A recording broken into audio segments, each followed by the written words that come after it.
So before the rest of my group discusses the details of our intervention, I thought it'd be appropriate to discuss why this intervention is needed.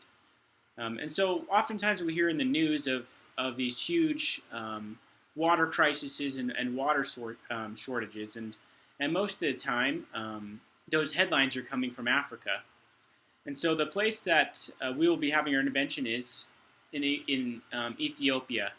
And I made a small PowerPoint to discuss in more detail the problems that we're having in Ethiopia and how our intervention can fix it. The problem our intervention will be facing for this health science class is the water crisis in Ethiopia. Now, the water crisis is very prevalent in the whole country of Africa, but the problem that we'll be looking at today is in Ethiopia, and that's probably the place where the water crisis is most prevalent. And so water crisis pretty much refers to where there's major droughts and there's a shortage of water. Now, usually when I think of shortage of water, I usually think of a shortage of sanitary water, so for drinking and things like that. But really, the water crisis, when a water crisis hits, there's a shortage of water for two main reasons. The first being a shortage of water for drinking. The second being a shortage of sanitary water to bathe in, to wash your hands, and to do things like that. And it's actually the water, the sanitary water needed to bathing in that causes a lot of the waterborne illnesses, which we'll talk about in a little bit, that are super prevalent in Ethiopia. So the water crisis, like I said, it's where droughts hit Ethiopia and they're left without clean drinking or sanitary water. Lots of times in some rural parts of Ethiopia, women and children have to walk up to 6 hours just to collect water. The water they're collecting, they get it from these shallow, unprotected ponds, which are infested with bugs and other things like that carry a lot of diseases and bacteria. And if it's not from these ponds, they get it from these shallow wells. But whatever place they're getting it from, the sources of water they're getting it's not providing clean water. And some statistics you can see here: 48% of the people of Ethiopia don't have access to drinking water or clean drinking water, and so that's about half of the state of Ethiopia doesn't have access to drinking water, while 21% have access to sanitary water. And so only about a quarter, less of a quarter of Ethiopia are able to have water to bathe in, to wash their hands in. And you can only imagine if you're not able to wash your hands or to bathe or to wash your hair, there's going to be a lot of diseases and what we call waterborne illnesses or waterborne diseases that are going to run rampant. And that's what's happening in Ethiopia. And some of the most common ones, one is cholera. And that's cholera is pretty much super severe dehydration, super severe diarrhea and things like that, and vomiting. And these diseases tend to hit younger kids, and they tend to, when they do hit these younger kids, because they're so young and their immune systems aren't, strong enough, it tends to have more of an effect on them. And so diseases like cholera, which are still very severe diseases, but when they hit these young kids, they're even more fatal. Another common waterborne illness or water-related illness is hepatitis A. And hepatitis A is a liver disease, and it's transferred through drinking of unsafe water, but also of bathing or using unsanitary water when washing your hands and things like that. And so, like I said, a lot of these diseases you'll see in this, when you hear about them in the States and things, they're not as severe, but when they hit an Ethiopian, especially these young kids who don't have access to healthcare, who don't have as strong as an immune system, it tends to be more fatal. And so here's some statistics about these waterborne illnesses that are hitting these young kids. You can see the infant mortality rate in Ethiopia is 59 to 1,000. And so if you take that into a percentage-wise, that's 5.9% of infants being born are dying, while the under 5 mortality rate, so kids under 5, their mortality rate is 88 to 1,000, which means, for every 1,000 5-year-olds, 88 aren't making it. They're passing away before that age, which is really sad. And a lot of people can say these mortality rates come from a lot of different things like healthcare, but all this stuff stems from unsanitary water, unsanitary cleaning water, and unsanitary drinking water. In fact, according to WHO, which is the World Health Organization, they recently did a study about Africa and specifically Ethiopia. They said that 80% of this mortality rate and of these deaths can be correlated to the shortage of water and to the water crisis. And so that's why our intervention will be, focusing on this specific problem.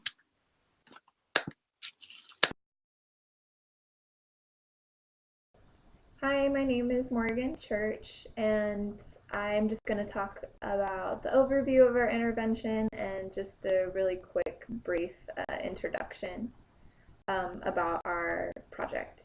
So the goal of our project would be to provide biosand filters for households that have access to water sources but aren't able to clean or purify it. We would use a biosand filter, which is it's a century-old technology that uses layers of sand and micro bacterial film to remove waterborne pathogens with just the simple gravitational force. These biofilters can be built locally using available materials and labor. The biosand filter is comprised of a plastic or concrete container about the size of an office water cooler. And then it is filled with layers of sand and dirt and gravel, and the dirty water is poured on top.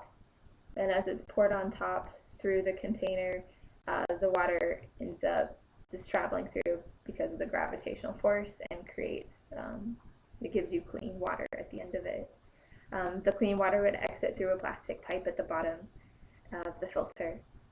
Through studies, biofilters can remove more than 90% of bacteria and 100% of parasites. The water is tasteless, it's clean in color, and it's odorless. Installation is super easy because there's no moving parts or pieces to repair. So no electricity or plumbing is required, which is great for villages and other areas that don't have access to electricity and things like that. On top of providing clean water, we would increase the local economy by hiring local members or people in the area that would oversee the operations, and that would help with just making sure that the filtration systems worked properly. We would also empower the local communities to maintain the clean water practices by educating their community. So, yeah. As part of my video portion, I am going to discuss the problems with implementing a biosand filter that other groups or organizations may come in contact with. Not just the groups, but also maybe the people who are actually utilizing the biosand filter. So as such, there are 3 different questions I want to address regarding how it's developed and what is being done to actually put it into place, and why we're actually implementing the biosand filter. As such, this will help to kind of bring up different issues that may occur as different organizations implement, again, the biosand filter.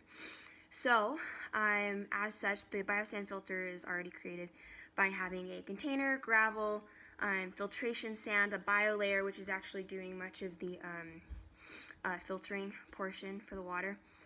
Also, of course, the water has to have a way to actually come into the container.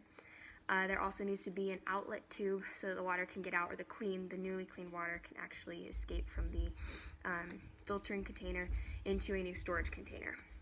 And so, as such, these are all different tools that are needed to create that filter. So sometimes when implementing this filtration system, then tools actually need to be accessed.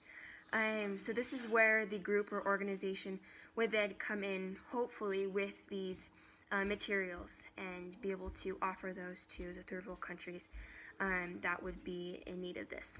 The containers could be fairly simple, just be a plastic container, a plastic bucket of some sort, and then as long as there's some sort of tube that actually draws the water, kind of like a capillary tube that draws the water out of the main container into the new filtered water container, then that's fine. So as long as it's just able to contain the water and then get it out. Something else that may be a problem with not just, again, implementing it, but with the people who are actually using the biosand filter would be how the water gets in, but how to keep other things out. So a very cheap and expensive way to do this, plastic cups.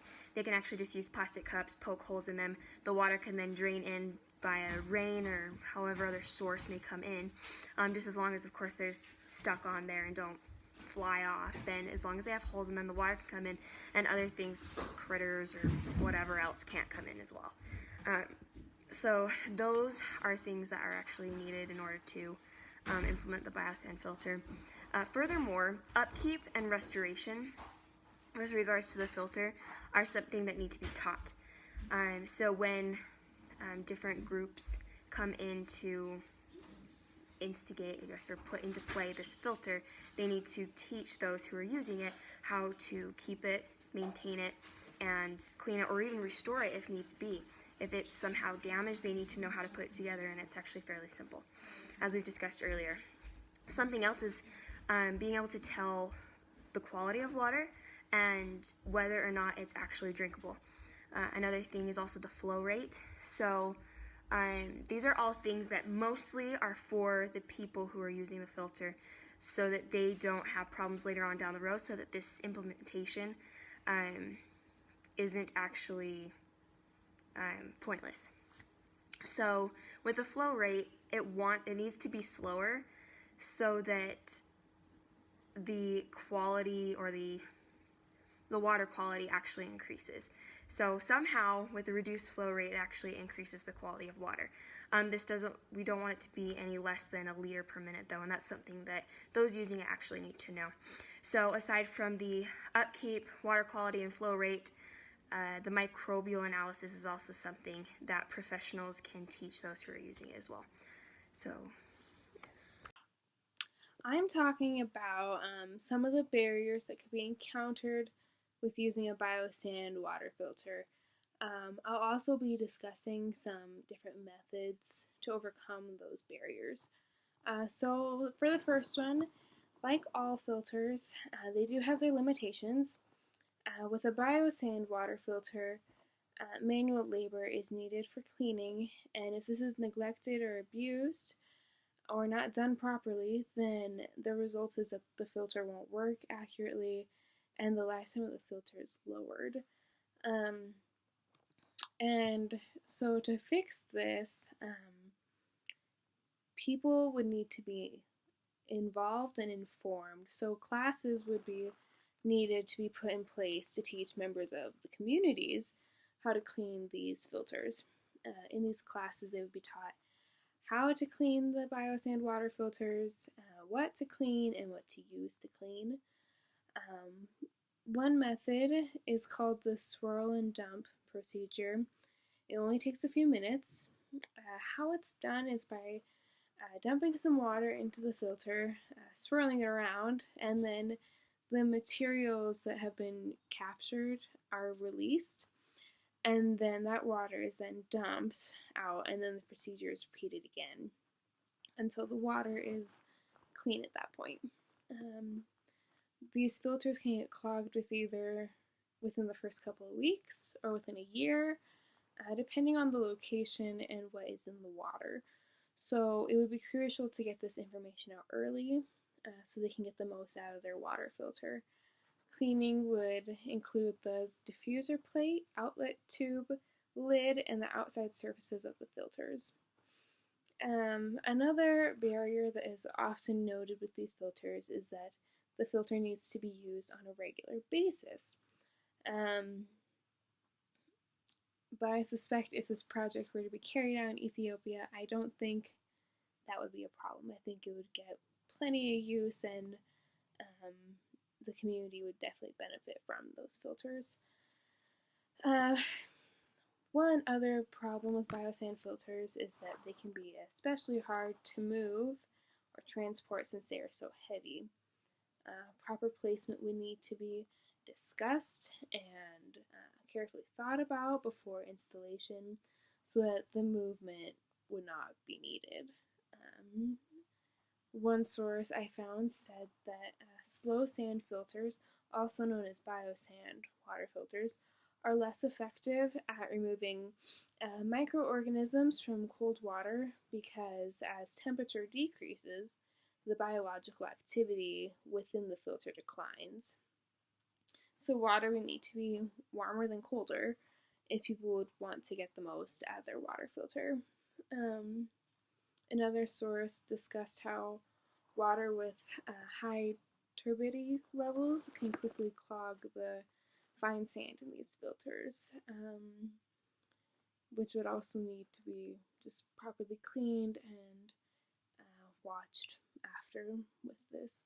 So overall, the main barriers or concerns with biosand water filters is in regards to cleanliness.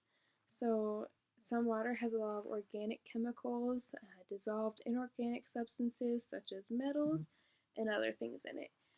Fine clay is also in a lot of water. So while these are harder to treat, as long as the filter is being cleaned properly and as needed, these shouldn't be a problem.